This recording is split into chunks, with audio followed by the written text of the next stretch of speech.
Hello, I'm Anna Cady, and I'd like to welcome you this evening to share a film that I've made with Brenda Waite. A big thank you to the Stroud Film Festival for hosting this event, and to Stroud Valley's Art Space, where Brenda and I are enjoying a 3-week residency.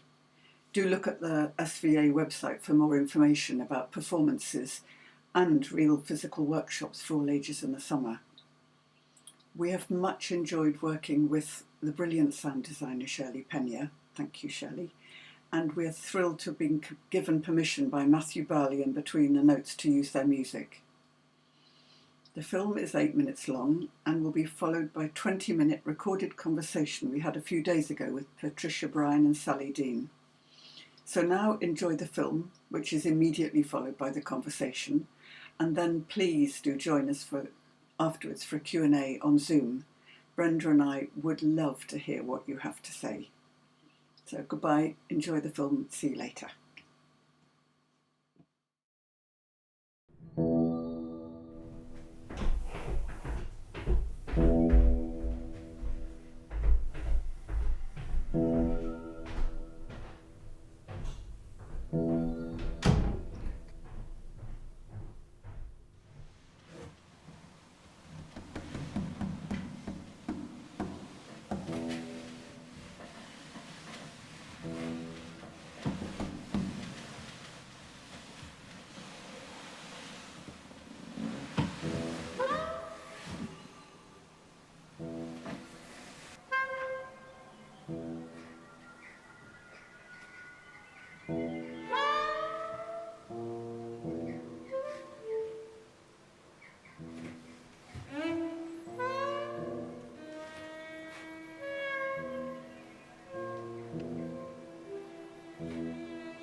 Can you see me?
So hi, Anna and Brenda, and we have Patricia. And Anna and Brenda, would you like to introduce yourselves and share with us what your process and your journey was within the making of the film?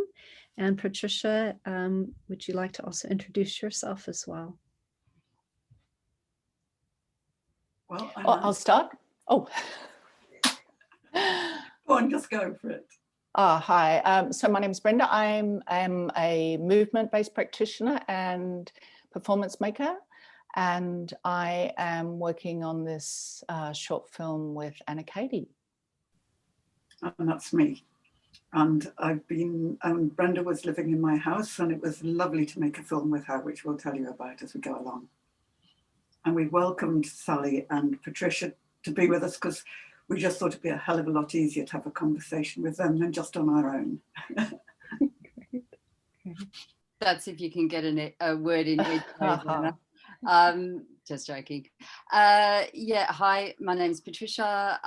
I've done some movement with Anna and Brenda before. I work as a curator and I'm a PhD researcher.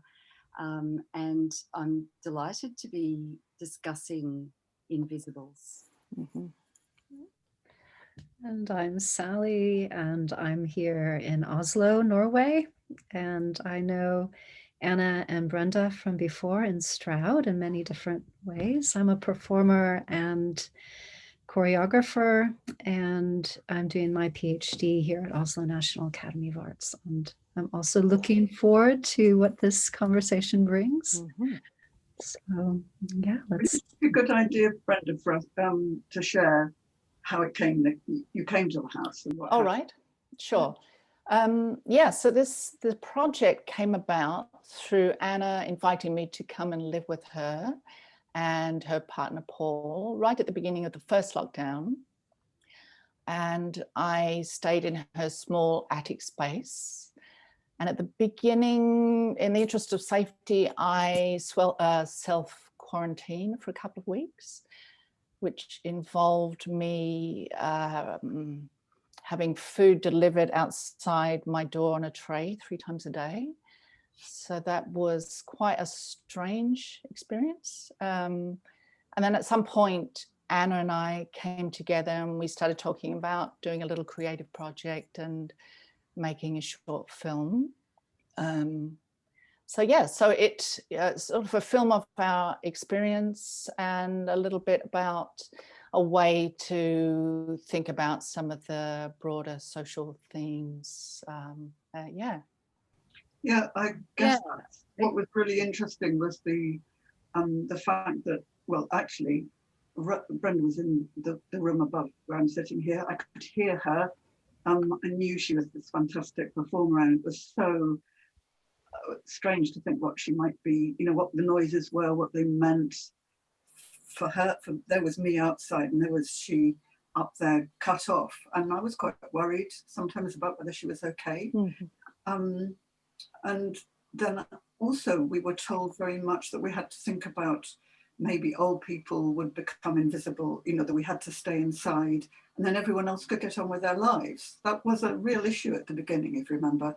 And I really thought, how do performers work when they can't perform? What do I do if I can't, because I'm older still, and so I can't go out at all? It felt really threatening.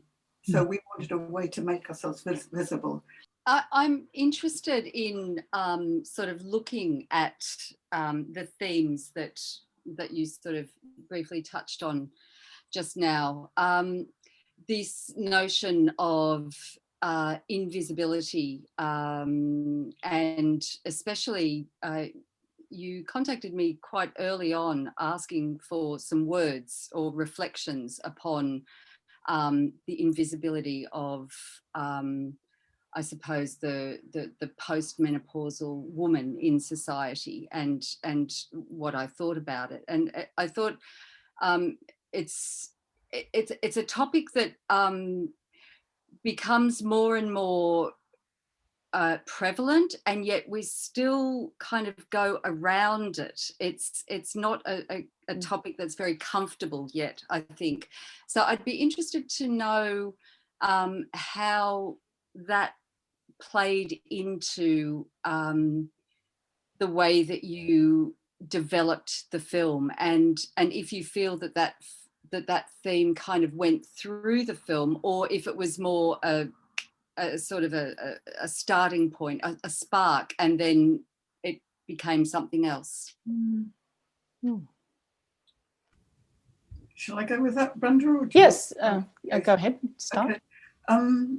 Well, I think that's an interesting one, because it has stayed very much in our heads, and yet it did become about experience, real feeling of experience of being alone, being isolated, being in a space, the feeling of the space, and then our collaboration, that together we weren't invisible to each other, and yet we so much were invisible to the outside world. This, what nobody knew what we were doing up there.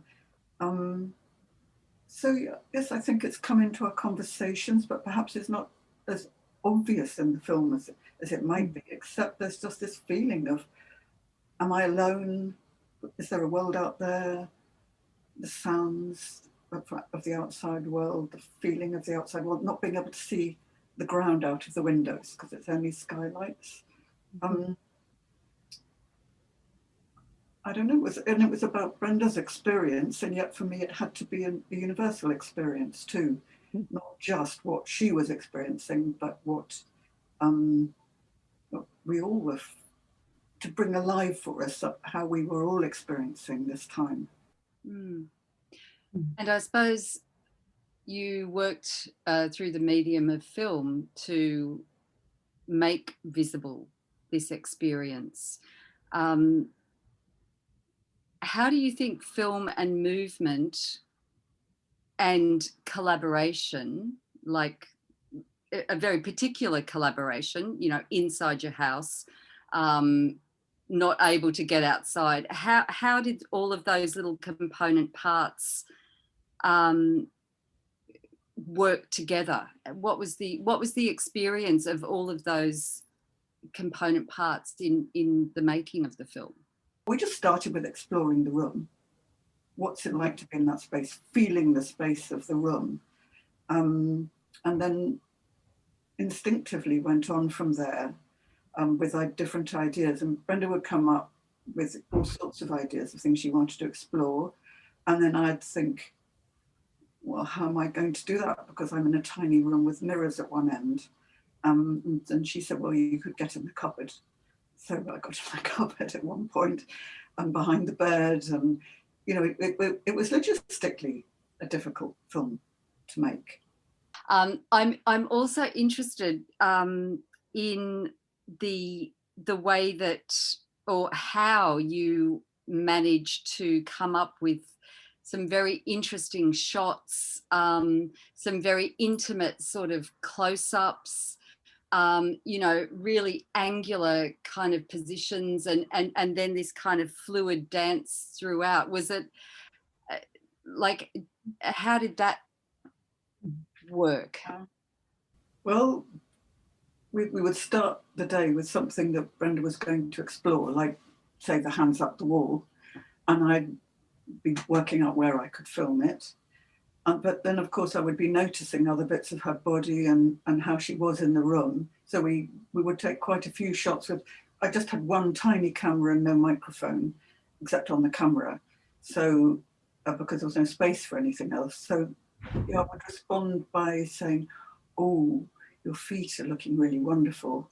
Can we just try, you know, when she'd finished the hands, which took several times to get right. And then we rejigged ourselves so that I could lie on the floor and get the image of the feet.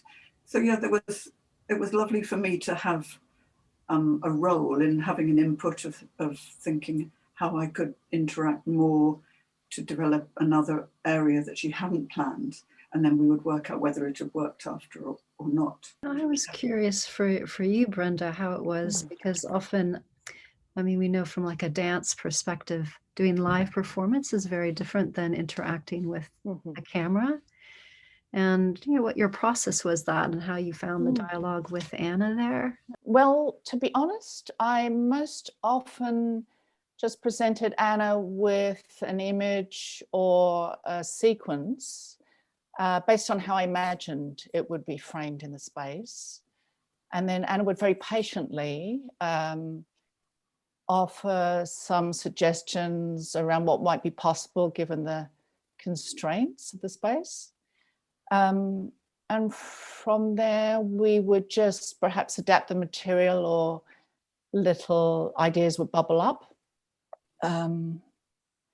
Yeah, so and she never said no to anything. So yes, we had lots of experimenting and lots of footage. Yeah, so I really enjoyed the dialogue throughout, the potential of, so for example, having a wee bit of input in the editing. I mean, obviously Anna as filmmaker, she's holding that. It was so fascinating to see her choices in the final edit. It was really, yeah, so unexpected and exciting. Because you could tell very much when you were improvising in that space, or when you were performing in the film, that every little detail, it felt like you guys both found intimacy in different ways. Like you found an intimacy in the room, and Anna picked up that with, you know, the intimacy of your feet, like these, all the details there. Soles of the feet, yes. It felt, yes. I think Anna and I are both very focused on detail. One thing I was interested in was the body as a landscape and capturing on film surfaces of the body. So I was quite obsessed with soles of the feet. And I think for Anna, that was hands. She loves, hands. Anna was interested in. You were also really picked up on sounds, because I was quite surprised one day when came up and Brenda said, I really want to just pick up and drag the kettle, drag the plug of the kettle across the floor, because I've heard the sound it makes dragging it across the floor. And that was just such a surprise to me, that it was such a simple action, and yet it was really important. At the beginning, you had this amazing sort of improv music score that went with the movements and really sort of set quite a different atmosphere. I think it was almost like the cultural space was still very present in that initial starting point, and then the sounds of the room kicked in, and it became quite a different atmosphere, I think, and almost like the outside world. It was still there, but it wasn't present in the same way. It wasn't culturally sanctioned in a way. It was matter and bodies making a body making sound.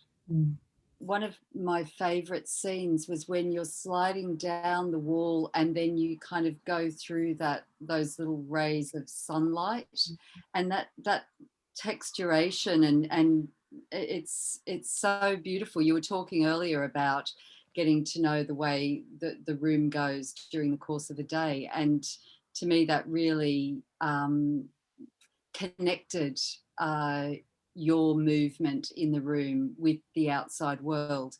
And similarly, you know, when your hands go to the window to sort of, you know, yes, there is a world out there and I'm in here. It was vaguely claustrophobic, and yet it felt it still felt open. There was still an openness to that.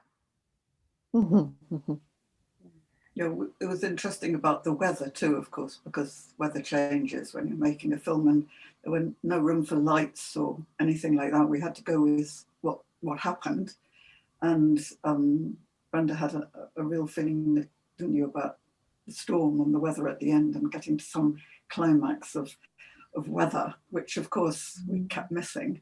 You kind of had it in your movement with the cloth in some ways. Like yes, I think that kind of that became a storm. That was a sort of a sense of the room kind of revolving and shaking things up, and it was great. Well, it was almost like it became the emotional landscape was within the piece of what happened, as opposed to within the, you know, yourself as the performer, Brenda. It was really, it was like the actions kind of created the emotional landscape, and I found that really interesting. Right. Yes. I would say there was quite some experimenting with finding the performance mode, and I think ultimately it felt like the best fit was just to work with a simple contained presence in that contained space, and to allow the physicality, the gesture, composition, and as you say, the actions to convey the emotional layer. The sounder sheet made too, you were really keen on that lovely crispy cottony. I got some old sheets, they wouldn't do. It had to be the really nice quality sheet that made that lovely sound. High quality cotton that you can recognise in an instant. That that sound is one when you shake a sheet out. It's just to do with the fabric. That's your textile-y thing, Anna. Yes. Yeah. I think it's interesting what you're saying, that you start with an image actually, and then you have to translate that to, because I was curious where this jam, like, was that your image originally, Brenda, this jam that you threw? Or? The jam, the sandwich, yes. I think that's a little bit of, because there was a little bit of clown at the center of this, very sort of pared back. So yes, jam sandwich. And we wanted, because the reality was that Anna and Paul were providing me with food, so we wanted to have the element of food and to use these objects to convey something. And it came a little bit more about the content, body content, flesh, and so on. And the senses, you were really keen on bringing forward the different senses, and that gave tension with the throwing, but also the feeling. We've got some lovely clips we didn't use where Brenda really squishes it, pours the froth onto the bread and squishes it. We tried so hard to put that in. Yes. It'll get into the installation. Into the installation or into the outtakes. That's right. There was a lot. Generally, we got most of the material quite quickly, a couple of takes, but this was, we had great ambitions, I think, for this tray, that it would arrive several times a day to mark time.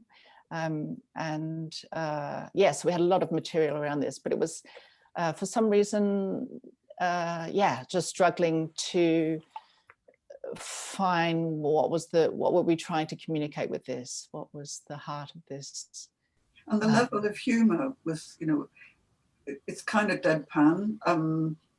Brenda introduced me to Roy Anderson's work, which I hadn't come across before, the filmmaker, and so deadpan, an extraordinary filmmaker. And then I understood more about what Brenda's process was, because the way he just observes ridiculous situations and they're so calm and deadpan. And yet then it was important to just give a hint that there was the humour there. So Brenda's face needed to just have the right kind of I'm okay look about it at the end, rather than the serious one. So we could do the whole food and the sandwich and everything, and then she'd end up with a serious face at the end that just made it too worrying. It was just that lovely hint of the right sparkle in your eye or whatever was really important, wasn't it? I mean, yes, so it's lovely. Sliding down the wall had to be not a really anxious moment. It had to still have that feeling of I'm okay. And yet I also got the feeling that there was a great depth of seriousness there too.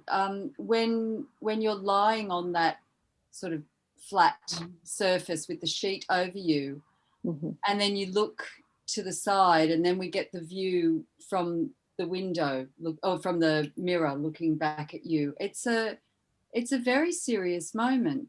And to me that was I don't know, almost like the moment where it was all laid out, quite literally, that this is the core of it.